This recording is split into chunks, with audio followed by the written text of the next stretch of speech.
These are the upper rear cover panels for the Jaguar Mark 10 and 420G models.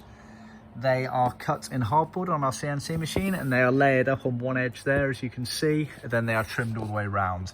They are trimmed in leather as standard. So originally from the factory, these would have been in leather. That's unlike the majority of the other panels in the car, which would have been the vinyl material.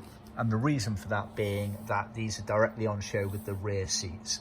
And obviously the rear seats on these cars were majority leather, so therefore these are made in leather as standard.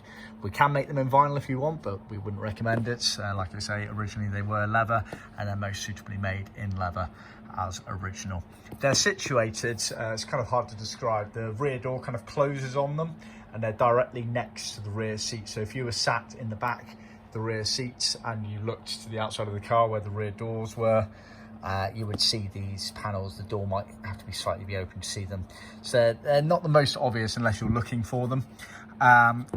They're sold in pairs like this, or they are supplied as standard as part of our trim kits, so just bear that in mind.